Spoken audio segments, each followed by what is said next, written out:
let's move that chessboard a little bit to another country, to Lebanon. And I think one way of reading last week's ceasefire deal with Israel is that both Israel and Hezbollah needed it. So Hezbollah suffered immense losses. Israel is tired of fighting a two-front war. Is this a deal that can last, though? Well, what I fear, Ravi, is that the United States tailored the ceasefire to suit Prime Minister Benjamin Netanyahu's interest. And many Israeli officials have made it very clear that the Biden administration has given Benjamin Netanyahu written assurances that Israel has the right to strike targets in Lebanon when and if it perceives there are threats in Lebanon. And Israeli Prime Minister has made it very clear on multiple interviews inside Israel that even though there's a ceasefire, he said the war does not end, that Israel preserves freedom of action in Lebanon. And as we have seen in the past few days, according to the Lebanese army, I'm not talking about Hezbollah, according to the Lebanese army and the Lebanese government, Israel has violated the ceasefire more than 50 times. And it has really carried out attacks outside of southern Lebanon. What I fear the most is that Israel is trying to establish a pattern of freedom of action after the 6-day ceasefire. What Benjamin Netanyahu is trying to do is to really Syrianize Lebanon. That is, by having the freedom of action to carry out attacks anytime that he and his security apparatus feel like it. The same way in the West Bank, the occupied West Bank, the same way in Syria, the same way in Lebanon. What I hope I am wrong. What I hope Benjamin Netanyahu is trying to do by violating the ceasefire agreement and by carrying out dozens of attacks is basically to reassure his extremist coalition that the ceasefire itself does not really mean that Israel is weak, that Hezbollah will continue to replenish its arsenal. So I'm hoping once the 60 days basically are over, the ceasefire will hold. And the reason why I'm a bit hopeful is that both sides, Hezbollah and Israel, have a vested interest in not really returning to the intense phase of hostilities.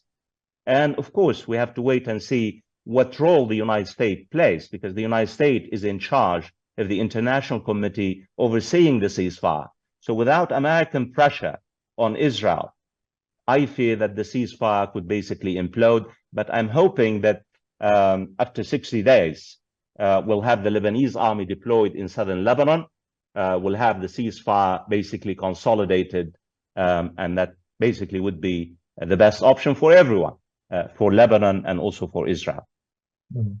You're sort of sketching out there the immediate short term for Hezbollah as well here, but I'm wondering about the longer term for Hezbollah, and this takes me to a question from one of our subscribers, Sonia Martinez.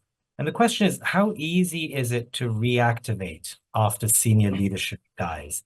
And in a sense, this isn't just a question for Hezbollah, but also more broadly, when you look at learnings from other militant or terrorist groups across the region and the world, what happens when you decapitate top leadership? What happens next? Well, there is no doubt that Hezbollah's military and political and leadership capacity has been degraded. Hezbollah leaders have made it very clear, in particular its new leader, Naim Qassem. He, more than once, he said, we were off balance. We were basically battered. We were incoherent. And he said the attacks and the losses were very painful, are very heavy. There is no doubt about that. But Hezbollah is not defeated. Hezbollah is down, but Hezbollah is not out. It still has thousands of hardened fighters. It still has missiles. We don't know the numbers. Israel says that it basically destroyed 70% of Hezbollah's arsenal, missile arsenals. But many American and other experts dispute this particular number, because even to the last day, Hezbollah was really targeting the very heart Tel Aviv and Haifa. And more importantly, Ravi, on this particular point, knowing a bit about Hezbollah as a social and religiously driven social movement. Hezbollah has the ideological imagination to really basically shield itself from great losses and regenerate. And its social base of support, which is the largest in Lebanon in terms of electoral votes and in terms of very resilient, very solid. So I have no doubt in my mind that Hezbollah will try to regenerate and try to revive. But Hezbollah, and here, if I may take a minute, has three major challenges. I mean, I think Hezbollah has to basically reactivate and replenish its arsenal under fire, while under fire. That Israel will continue to hammer Hezbollah even during the ceasefire. And the second point, Iran will find it very difficult to provide Hezbollah with the arms and money that it used to do. And the reason why, because Israel now controls the skies, whether you're talking about Damascus or whether you're talking about Beirut, and the Americans in Iraq as well. And finally, I think the most important challenge that will face Hezbollah is internal Lebanese politics. Lebanese society is deeply polarized. And more Lebanese are asking the questions, why do we have to really basically suffer the consequences of a war with Israel? Why does Hezbollah take the decision on the behalf of the Lebanese people and the Lebanese government?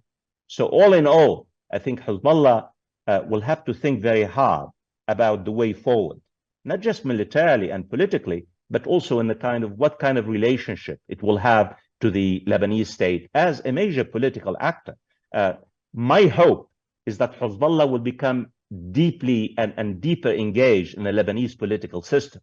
And this will really give Hezbollah a broader and a bigger stage, broader stage to play, as opposed to just making the Israel-Palestine conflict as the most foundational and fundamental aim of its strategy.